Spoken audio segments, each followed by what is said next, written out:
Welcome back to another episode of Beyond the Sessions. Today's guest is Reymar. I swear this is a different day and time. Today's guest is Reymar.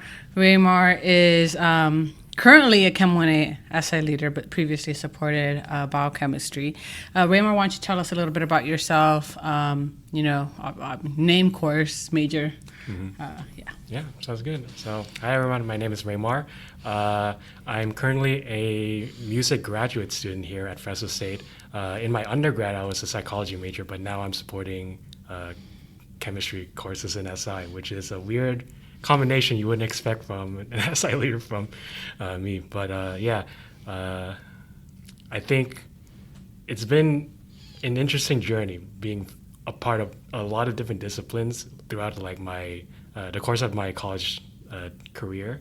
I don't know how much you want me to get into it. No, as much as you want to share with us. Yeah, I mean, I started as a psychology bachelor's with the intention of being pre-med, going into medical school. And I still am, in a sense. This music graduate degree, I'm treating it as a gap year because I initially was planning to do a gap year, but I also did a music minor in my undergrad, and apparently the program liked me so much they invited me to be part of their master's program. So here I am, and that way I get to still support SI too. So that's been fun as well. So that's incredible. Because most people would just take the gap year and study, or find ways to fill that time in a way that's going to up their application. But why not get a music major? That's and it's a master's in music too. So obviously we've seen you perform. We've gotten the chance to see that on campus. But for those who haven't, or at what point did you initially the program liked you so much? But tell us what instrument you play. At what point maybe you learned playing it, and So I played a violin mainly. I've been learning it for not too long. I think I started back in 2007, so it's been a long time. I have been playing in orchestral groups throughout my the course of my violin career. It wasn't until I got to Fresno State where I really started expanding what I could do with music, especially with the music minor I did in undergrad. I think that really showed potential and how much I could grow as a musician too. And even in this music master's program, I'm finding more ways to appreciate and learn more about music too, especially with research too, because I did in my psychology degree a lot of research in my senior thesis. I did a study on imposter phenomenon among pre-health students, and I kind of wanted to bridge with that too in music. So in my research that I did last semester, I found that music does have some sort of potential treatment for modern medicine throughout the literature that I studied. So I think it's interesting trying to combine all these disciplines within one field, because I am still technically pre-med and have the intention to going to medical school. Yeah. So trying to bridge the gap with all these disciplines I've been a part of has been really interesting. And, it's been a journey. Yeah. I love that you talk about that, because they're so different from each other, but you're finding a way to make them merge essentially and find meaning in that, which I think is awesome. We're going to start a band here in SI, or an orchestral group with Ace and Reymar on the violin. Hey, I'll be a part of that. So, Reymar, this I mentioned this because we've gotten to see you really grow in SI, but when you came in, very reserved, very quiet, and yet part of performances. So I'm curious, if that has kind of played a factor in you being more comfortable in, I guess, kind of being in the spotlight. Yeah, for sure. I've always done performances, but it's different compared to public speaking. I feel like because I've been a musician for so long, I'm more comfortable giving performances than like actual speaking. I think that's part of the reason too why I joined SI was to kind of be better at that public speaking aspect. And I think I've improved a little bit. I don't know. Here's how they keep me They around. keep me around, so hopefully that's a sign. But I think it definitely played a factor into my growth with how comfortable I am speaking. Not even just to like the people I know, but with complete strangers, especially with students that I encounter in my sessions. I feel less like intimidated, like being judged on what I say, because at the end of the day, it's not no big deal. Yeah. Yeah. It was never that serious. Yeah. So, no, yeah. Okay. So, let's go back to your major. So you were, planning to be pre-med, or, are pre-med going into med school after, but, what made you pick kind of like the psych route in that? Because most people tend to come in with, I mean, you really could go in any area, right, and still apply to med school, but we typically see people kind of take a more like STEM or Why psychology? Particularly because I wanted to stand out. A lot of pre-meds always major in biology, always major in chemistry, and even psychology a bit too, but I felt like I could be more unique with my application with a psychology degree, and especially with the research. I'm more interested in psychological research than like some like research in the sciences. Yeah. So I think that was what really helped me like choose psychology as like my pre-med bachelor's course. Yeah. So what inspired you initially to even like become a doctor? Like at what point, if you recall? So both of my parents are nurses, so I think that also played a fact into how why I chose to pursue a health career. But also like the state of healthcare at the moment is not really that good as like I hope some people want it to be, because it's something that can always be improved upon, and I feel like I want to be a part of that process where we can expand like the scope of healthcare and just be a part of that. Awesome. That's awesome. All right. So, are you also from Fresno? Yes. Okay. Actually, technically, I'm from Clovis, but I Oh my it's part of gosh. Fresno. Sorry, you just reminded me of something. It's okay. Yeah. So local. Okay. So did you always know it was going to be Fresno State, or? Honestly, I didn't really think about college until like my senior year. So, but I chose Fresno State particularly because it was close to home, and at the time COVID was like really rampant. So I didn't really want to go out on my own, like as that was going on in the world. But just particularly it was close to home, and it's really like affordable compared to like other universities, and it's like the same quality education that you can get anywhere else. So like, why not? So. Yeah, no, absolutely, that makes sense. Do you have siblings, Reymar? I have 3 younger siblings. I'm the oldest by, so the next youngest is 7 years, apart from me, and then 8 years, and then 11 years is the maximum age gap between my siblings. Oh wow, yeah, this is pretty spaced out for sure. Yeah. But yeah, no, okay, so like family and healthcare seem to be. I'm curious if your siblings are also gonna pursue. I have no idea what they're doing. They not change even their mind about that. every single week, whatever career path they want to go on. But hopefully they'll figure it out. Yeah. Gotcha. Okay, so you get emails from us recruiting you to be an SI leader, and you work with none other than Dr. Gray. Who has. Honestly, at least with SI, very, very much a faculty that promotes SI, has always heard great things from SI leaders working with her. They really enjoy sticking with her.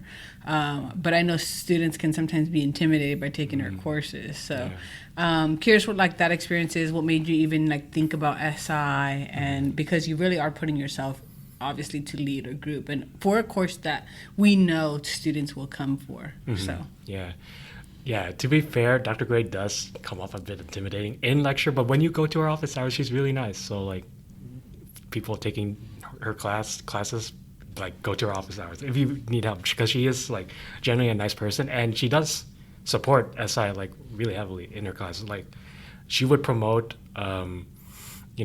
students to come to SI if she notices something is not like going well grade wise in like her exams and stuff. So she really does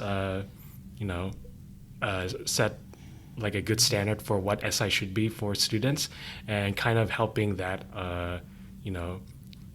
making it less intimidating to be come to get support when you need to. Yeah. Absolutely. So I mean, like you attended SI before becoming an SI leader, right? So that is my secret. Oh, I have never attended a single SI session. Can't cut the recording. No, I learned a lot about. No, I'm just, no, but like I know it's my secret, yeah. But like genuinely, I do see the effects of how SI can help others, because I always received the emails too of when I was a student taking these courses where SI is supported. But genuinely, and I know it's going to sound ironic coming from me, given I never attended a session, but it does definitely help with, just changing the way you study to make it as most efficient as possible for, your own learning. Because I think that's what it is at the end of the day. It's just, figuring out what's best for you, and being able to garner off that and like study to your fullest potential. Gotcha. So I mean, you spilled the beans already, so I have to ask, was because obviously like attendance, right, like is optional for students. We see courses that get consistent attendance. We see courses where it's really hard to get students to utilize the services, but they're struggling in the course, right? Yeah. So I'm curious if like the perception was like, I don't need SI.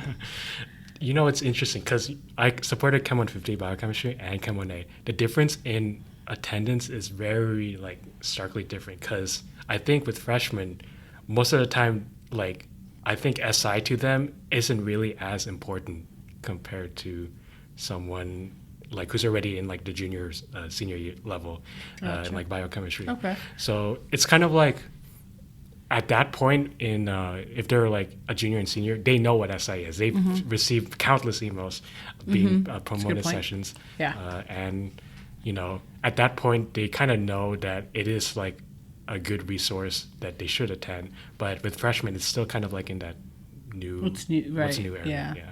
That's a good point. But I'm asking, what was your reason? Oh, what was my reason?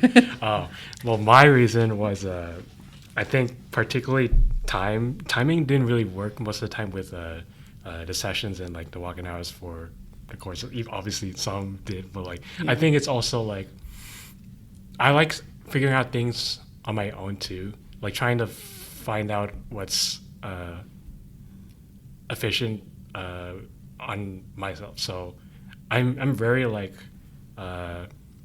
as you mentioned before, I was like reserved back then. I think so. I'm reserved now, but like just I've always had the mentality of trying to figure things out on my own before seeking help. And honestly, that can work for some folks, but I think that doesn't not discourage this I can't find the right word, but it doesn't mean SI doesn't really work for everyone, because it does. It can have a contribution to how you can improve your learning. And even if I were able to attend even just one session, I'm sure I would have learned a lot, just kind of getting a perspective on how I could improve my own studying and learning. But yeah. Yeah, no, and I asked not to like put you on the spot, because like trust me, there's a lot of folks on our team that haven't gone to SI, but I think just to understand like the student population, right? Because there are students that have an A in the course, and so may like I said, may have that perception like, oh, I don't need SI because I'm not struggling in the, or I have a good grade. So kind of attributing like having to go to SI as you're struggling in the course, rather than it's for all students taking the course, right? And so that's, cause it's almost like those are the students we want to also get in SI, and So I was just curious, like your own experience in that. Yeah, But, and I think like too that it can definitely be something that can be more promoted for it. Like it shouldn't be recognized as something just for struggling students, because it can help for all types of students in a course that's being supported. So I think just that promotion aspect too can be better for especially freshmen. Some of them really need to figure out that they're struggling, but SI is always there and always has been. So yeah. it's there. Gotcha. So Reymar, you this is your third semester with SI. Something keeps you coming back. So what is it that you enjoy most? What keeps you coming back semester after semester?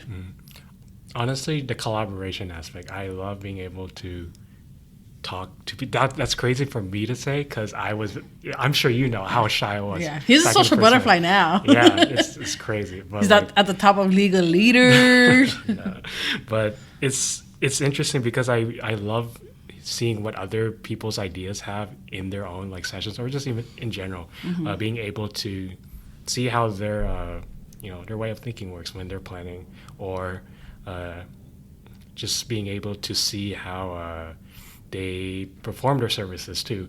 I think that collaboration really is you can correct me if I'm wrong, but I think it's the core of what SI is that collaboration between leaders, between students, even with the mentor and the staff team too. It's really a driving factor for what succeeds SI as a what do you call it? Program. No, you're absolutely right, and I think honestly you're a very strong testament to it, because you can have folks that are reserved, but it's essentially trying to create an environment that you try to create in your sessions, right? People are working. Yes, they can go through this alone, but you're probably going to have an easier time and realize that there's so much folks that are probably in that same boat if you're able to collaborate, right? And so you're creating that space in the sessions, but also us wanting to create that for SI leaders, because yes, you're all in different courses working with different faculty. Your students are different, but you can find an activity, right? I may be a physics SI leader. I would never be a physics SI. Me personally, STEM, no. But I could be a physics SI leader. And, it's Reymar's supporting Chem 1A. So, what can I gain from that? But still finding, wow, I could take, kind of a structure from something that he did in his session. And obviously, I'm modifying content, but I can still use that. Or just how he's approaching planning processes, right? So, I love that. I do want to kind of speak on one thing that I really appreciate you sharing in a previous conversation that we had, which I feel aligns with what you're sharing. I remember we were talking about SI leaders, especially new SI leaders, and you were like, you've collaborated more. We've seen that, but you were like, I really want to collaborate more with new leaders, and I want to do that because I don't want to miss out on ideas that they're sharing. And I remember talking to Stephanie after that meeting, because I was like, I really loved, it just stayed with me, because I was like, most often we very much hear students or returners say oh yeah, I want to help them. I want, essentially there's things that I can do for them and help them grow. And I just really admire the fact that you went in there with it really showed a growth mindset, right? Yes, they're new to this role, but they still have ideas that are worth sharing, and I can still learn from them even though they're new into the role. And so I definitely, that stayed with me after our conversation, and so just wanted to throw that in there.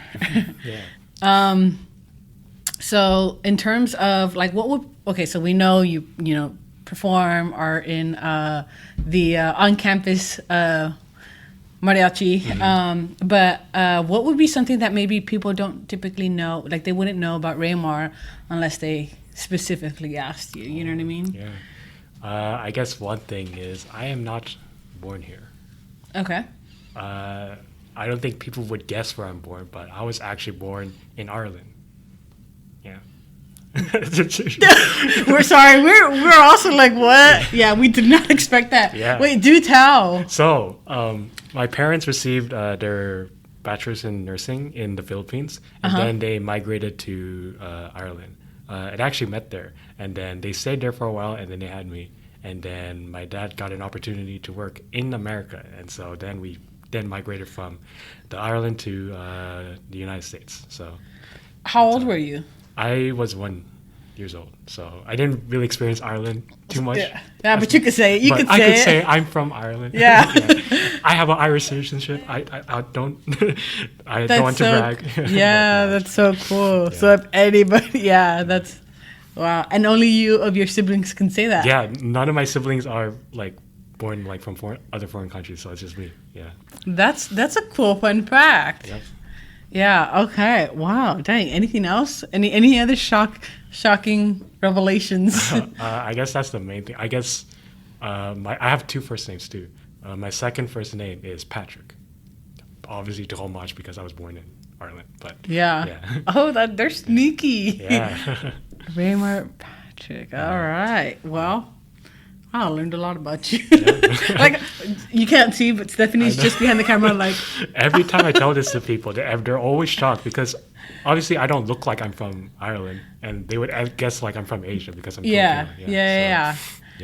Well, And I actually, like, I'm not gonna lie, like, I shouldn't jump to assumptions, but when you're like, oh yeah, I wasn't born here, I assumed like, you were gonna say something like Philippines, or something, you know. So I was like, wow, well, there you go, citizenship. Mm-hmm. Awesome. Okay, so we're gonna go ahead and wrap up with some rapid fire questions, Reymar. Sounds good. So, do you prefer coffee or energy drinks? I prefer coffee, even though I rarely drink. Okay, so you just go off like natural persistence. Yeah. Mm-hmm. Have at it. Early bird or night owl? It's been fluctuating a bit, but like I like to be early bird. Yeah. Okay. Beach or mountains? Ooh, beaches. Calls or text? Texting. 8 a.m. class or night class? 8 a.m. in class. Okay. Study in silence, study with music? Oh, well, you know me. I study with music. Actually, sometimes I don't study with music because I get too distracted with what I'm What's kind of like your go-to, like, this is what I like to... Because I get you. Mm-hmm. So what's like music you can study with? I would say classical, but there are some classical music I can like listen without appreciating and like being distracted. So I guess just some like background like music, like lo-fi, even though I rarely listen to lo-fi, but you know, just something minimal, I would say. Gotcha. Yeah. Nice. Okay. So do you have a favorite musical artist? Musical artists? I've been listening to the Marias recently. They've been really good. I loved the recent album Submarine. It's it's always still underrated. Still underrated. Sure. Yeah. Even after she popped off, like I don't know. Yeah, and she's doing her like solo stuff right now. Mm-hmm. Okay. Well, favorite place to eat in Fresno? I like Chipotle. Chipotle is pretty good. It's like a comfort food. He's like, it doesn't need to be in Fresno. You can get Chipotle anywhere. In Fresno specifically, I'm not sure what is That's okay. What's native to Fresno. if it's Chipotle for you, it's Chipotle for you. I guess Chipotle. This is about you, Reymar. Yeah. Okay. Alrighty. Well, that basically wraps up our episode. Thank you so much for coming on, sharing about yourself. You can catch him. He has an upcoming performance. But no, I appreciate you sharing your experience with SI, your experience on campus, and like your aspirations afterwards as well. So thank you for having me.